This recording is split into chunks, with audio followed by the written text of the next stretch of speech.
Olá galera, tudo bem? Hoje eu resolvi fazer um vídeo rápido aí sobre um breve estudo que eu fiz ontem na parte dos fundos de renda fixa, crédito privado, que investem em debêntures incentivadas, são conhecidos como FIINFRA, e eles é um ativo relativamente novo, né? Pelo que eu andei pesquisando, eles foram criados em 2019 e em 2020 que começou a ter alguns ativos listados na bolsa, que são esses tipos de fundos de renda fixa. Mas como eles são listados na bolsa, logicamente que eles são, a sua cotação varia, né? Então, enfim, eu achei interessante esse tipo de investimento. Eu ainda não tenho nenhum deles na carteira, mas eu achei bastante interessante porque além de eles ter isenção do imposto de renda para pessoa física na parte dos dividendos recebidos, você também não precisa pagar o imposto se você tiver lucro com a negociação das cotas listadas na bolsa. Então ele tem uma vantagem a mais aí em relação aos outros fundos listados na bolsa, né? Por exemplo, os fundos de investimento imobiliário, eles têm isenção, tem toda uma regrinha, né? Que o fundo tem que cumprir, mas ele tem isenção só na parte dos dividendos. Se você tiver lucro na venda, você paga imposto. E esses aqui não, eles são todos isentos de imposto. Então eu peguei aqui no site da B3 para começar o estudo, eu vim aqui, peguei e consultei todos os fundos listados. Aí eu acabei tirando fora esse aqui da Nubank, porque ele é bem recente e eu não encontrei dados em alguns sites que eu andei pesquisando. Praticamente, vamos ver se aparece aqui alguma coisa. Apareceu agora do Clube FI aqui, mas nem no site da... não tem nada aqui, né? Eu acho que ele nem foi negociado ainda. Enfim, esse aqui eu acabei tirando fora e os outros eu deixei no estudo. O que eu resolvi começar, né? Primeiro eu fui ver quem que é o administrador e o gestor de cada um desses FIINFRA. E aí, depois eu comecei a consultar as taxas para ver que tinha a taxa de administração. Taxa de performance tem apenas dois que cobram, que é esse BOD B11 e o BDIF 11. Os outros nenhum tem taxa de performance. A maioria deles é perto de 1% ou 0,90%. Na média aqui ficou 0,93%. O mais barato aqui é esse 0,75%, né? Mas ele tem taxa de performance. Se conseguir atingir, né, vai ter uma taxinha extra, mas é a menor taxa dos que existem atualmente. Aí, passando essa questão de custo, eu fui ver o tamanho deles, qual é que é o patrimônio líquido de cada um. E aqui a gente tem esse CADIF aqui, da Kinea, que ele se destaca bastante aqui, quase 3 bilhões, e os outros aqui não tem nenhum que chega nem em 1 bilhão. Aqui o segundo maior, o IFRA, tem 841 milhões de patrimônio. Aí depois vem esse BDIF aqui, aí o CPTI, os outros tudo menorzinho, né?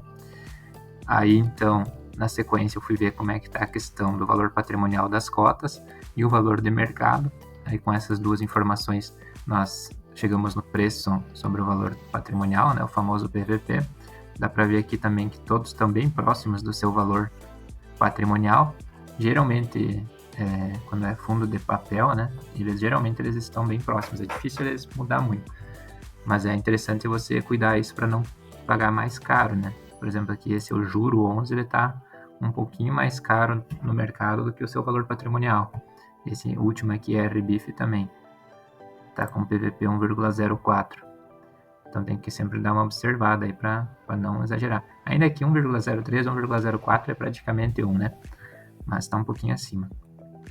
E isso aqui também varia conforme movimenta a cota no dia e quando distribuem, pagam lá seus dividendos. Ó. Às vezes são juros, às vezes amortização. Isso aí influencia no valor de patrimônio da cota também. Então tem que ficar acompanhando todo mês, né? Isso aqui quando vai comprar, dá uma olhada. Aí aqui eu adicionei mais uma coluna para verificar a variação nos últimos 12 meses. Também a maioria deles praticamente andou de lado. Aqui teve um que caiu mais, que foi esse Ogin. Caiu 7,4, mas a maioria caiu um pouquinho. Alguns até positivos, aqui o CADIF um pouquinho positivo. Aqui embaixo o CDI também. Enfim, praticamente andam de lado. Não estão sendo negociados próximos do seu valor patrimonial. Então é um ativo assim, estou achando até bem interessante. É um ativo bem estável, pelo que eu pude ver nesse breve estudo aqui. A questão dos dividendos, então, aqui a média ficou em 11,33. Teve alguns aqui que pagaram um pouquinho mais, o BDIF e o XP e D11. Eu não fui verificar um por um para verificar o que disso daqui é juros, o que é ganho com marcação a mercado da compra e venda de debêntures.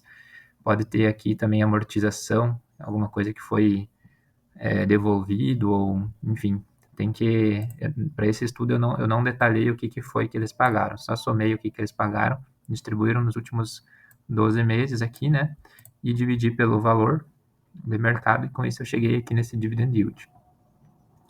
E então, para ver o retorno total dos últimos 12 anos, dos últimos 12 meses, eu fiz a soma aqui do dividend yield com a variação, e chegamos nessa coluna aqui então, que é a soma disso, é o retorno total. Mais para baixo depois eu vou mostrar uns gráficos, né? Mas dá para ver aqui que o único que ficou mais ruinzinho aqui foi esse Ojin, porque caiu bastante a cota, né? Ele também não pagou tanto dividendo, tanto provento, meio que ficou próximo do zero, né? 0,22% aqui nos últimos 12 meses. Esse RBIF também foi um pouquinho fraco, o SND também foi um pouquinho fraco, e os outros acima, praticamente todos aqui na faixa dos quase 10% ou mais, né? Na média, então, ficou 9,64%, mas se você for pegar, por exemplo, aqui, ó, os que têm maior liquidez, aqui que eu até pintei em verdinho, ó, os que têm liquidez acima de 1 milhão por dia, fazendo a média aqui, dá para ver que deu 11,8% aqui agora, tá dando. Até na hora que eu fiz o post lá no blog, acho que estava um pouquinho menos. Mas enfim. É uma rentabilidade boa, considerando que você não tem nenhum tipo de imposto extra para pagar, né? Então, atualmente tá interessante aí esse tipo de investimento.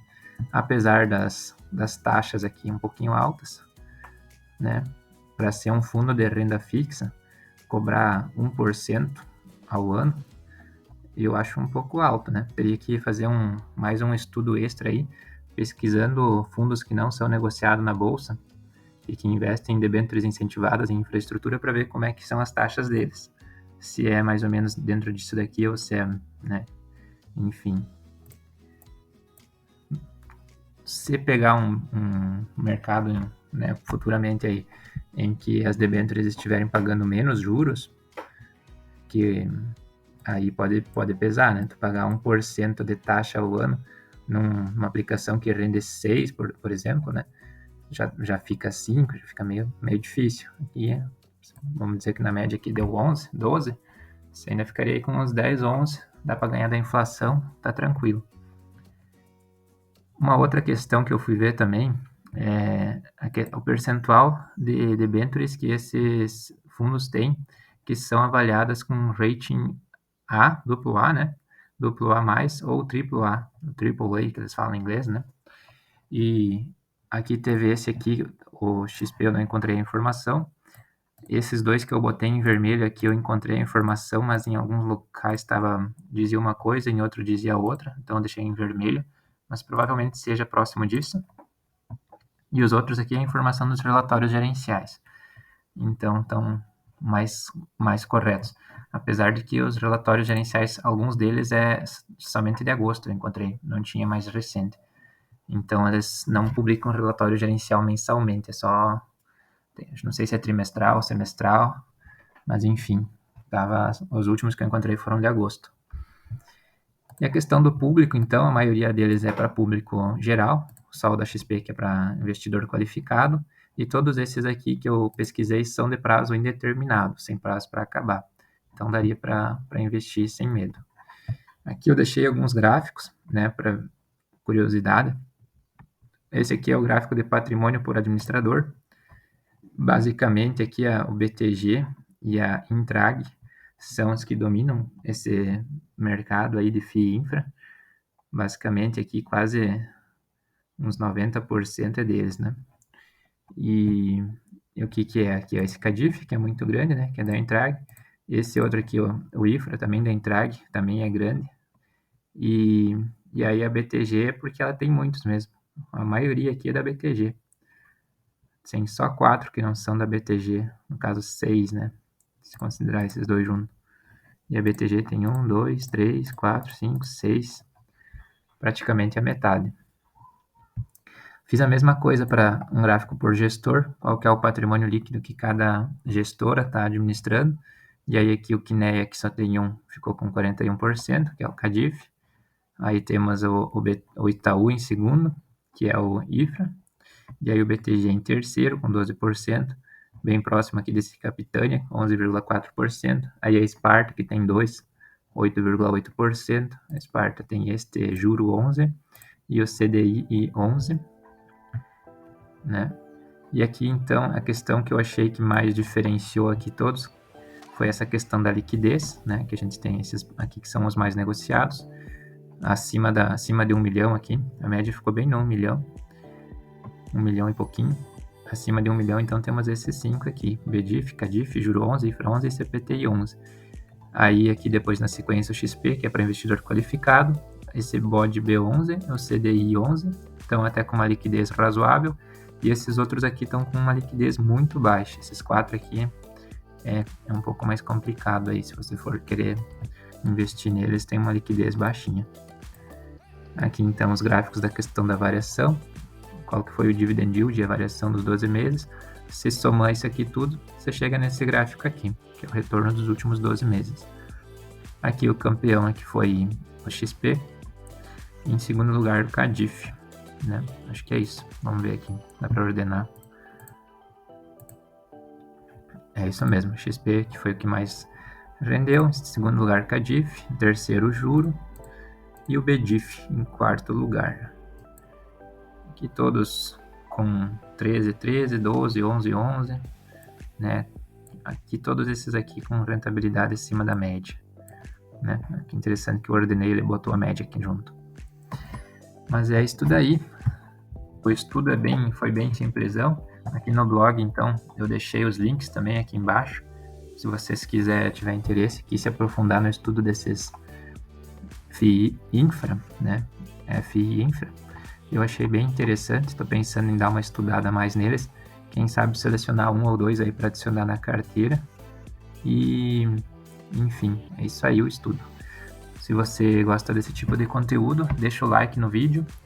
Comente aí também se já tiver feito algum estudo sobre algum deles, se você já tem algum deles na carteira, para mim me aprofundar mais e fazer mais algumas pesquisas aí. Muito obrigado, um abraço, até o próximo vídeo.